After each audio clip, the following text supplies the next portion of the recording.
Alright guys, last night our producers bought me some chicken and waffles and forced me to watch Teen Titans Go to the Movies. I'm gonna lose so much street cred for this!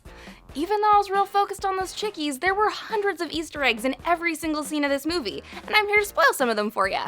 If you haven't seen TTG TTM yet, you've been warned. Spoilers ahead.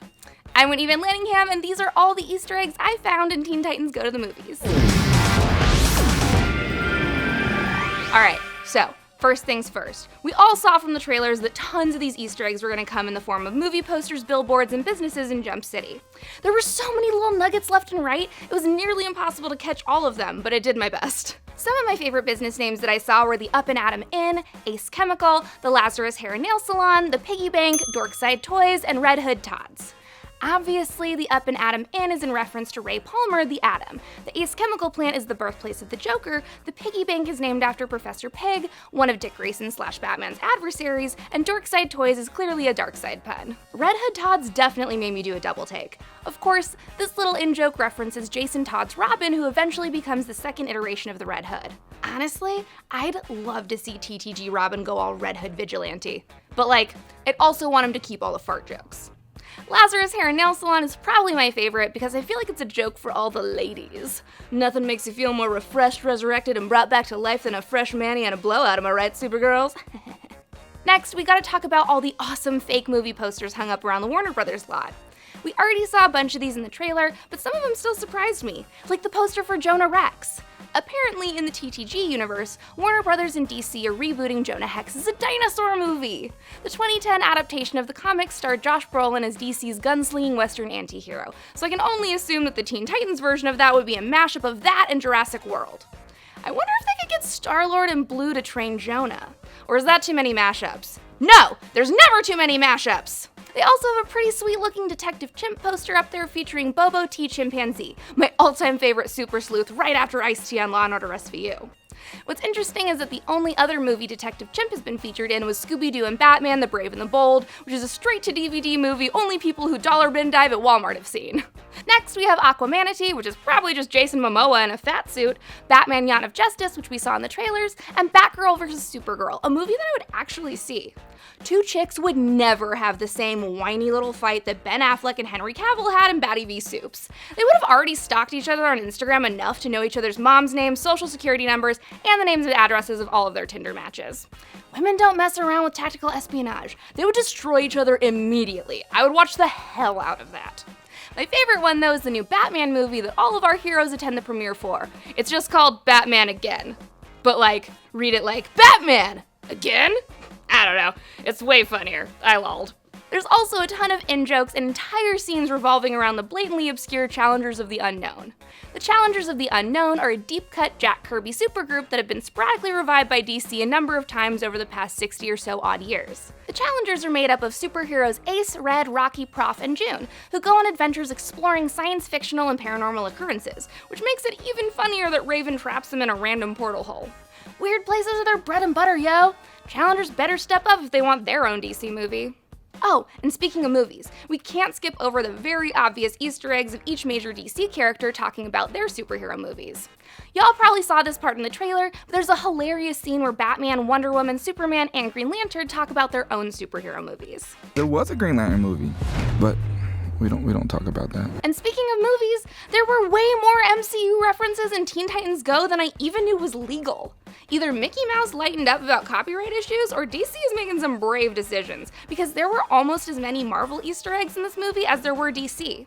For starters, we have a Guardians of the Galaxy joke 3 minutes into the movie when Balloon Man is trying to guess which supergroup they are.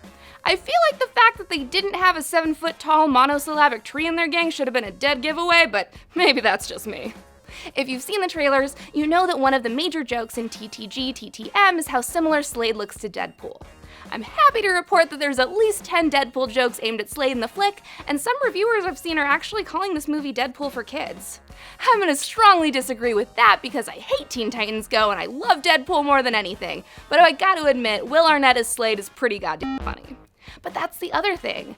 Do I want Slade to be funny? The answer is no. I want Teen Titans Regular to come back, but that's a discussion for later in this video. Moving on! Towards the end of the movie, there's a throwaway joke about the DC heroes stealing food from the Spider-Man set on the WB lot, which, fun fact is where the iconic kiss between Tobey Maguire and Kirsten Dunst in the 2002 Sam Raimi Spider-Man took place.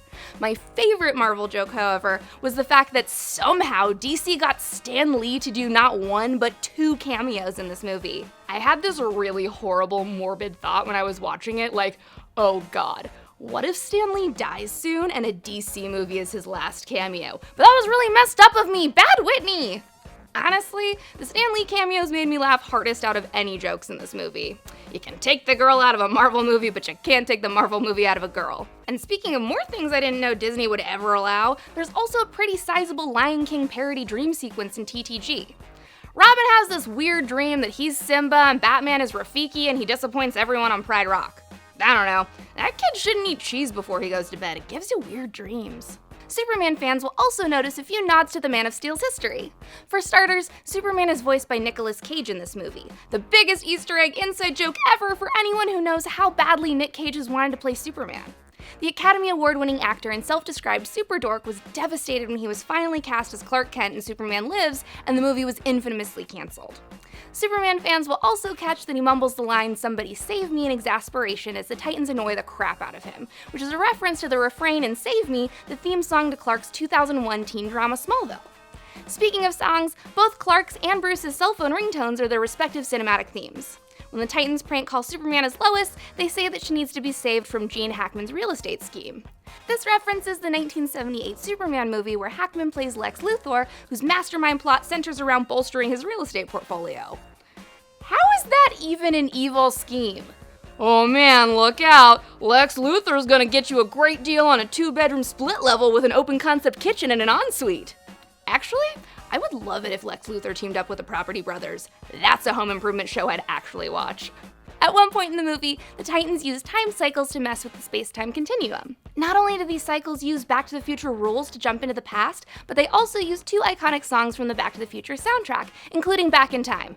You know, the Huey Lewis and the News song that isn't Power of Love. No idea how they got the rights to that music, but cool. Guess they have to spend that Suicide Squad blood money somehow. When the Titans start erasing superheroes from the timeline, we see the comic book covers to Action Comics #1, Wonder Woman #72, and Adventure Comics #443. There's also a quick cameo of the Teenage Mutant Ninja Turtles strolling out of the sewer right before they mutate. Just some sweet little turtle guys doing their thing, being themselves. When they realize that meddling with time is literally always a terrible idea and decide to restore superheroes to the timeline, not only do the Titans force Thomas and Martha Wayne down a dark alley, but they also give Martha a pearl necklace. Gross, not like that, you freaks! I'm talking about the literal pearl necklace that she gets murdered over. You know, the one that's burned into Batman's memory so much so that it's the most recognized imagery from any Batman movie, comic, or TV show involving his parents' death? In a tangentially related note to Batman, when Slade is introduced, he dazzles the Titans with a magic trick involving a pencil. Obviously, this isn't as graphic as the Joker's use of a pencil in The Dark Knight, but there's clearly a callback there. But god damn, this movie would have been 100 times better if he smashed Cyborg's eye into the pencil to make it disappear. The best Easter egg by far, however, is the mid-credits scene where the original animated Teen Titans transmit a message to the audience teasing that they found a way back to our screens. Literally everyone in the theater gave a standing ovation for that. It sure says a lot about the quality of a movie when the literal only good part takes place in the credits. But what does this little snippet mean for the OG Teen Titans? Are they gonna reboot the show? Give them their own wrap-up movie? Release brand new comics? Or are they just gonna bone us all over again and announce that the old episodes will be available to stream on DC Universe? I don't know, but I'm really hoping for a conclusion to that cliffhanger of a final season. Those are all the Easter eggs that I could find in Teen Titans Go to the Movies on one chicken and waffle fueled viewing, but I want to know which ones I missed in the comments. And if you're as excited as I am to see the OG Titans return, go ahead and click to the left of my face for more Titans videos. If you haven't seen Teen Titans Go to the Movies yet, you've been warmed. You've been warmed. Like a plate of tacos. You have been warmed.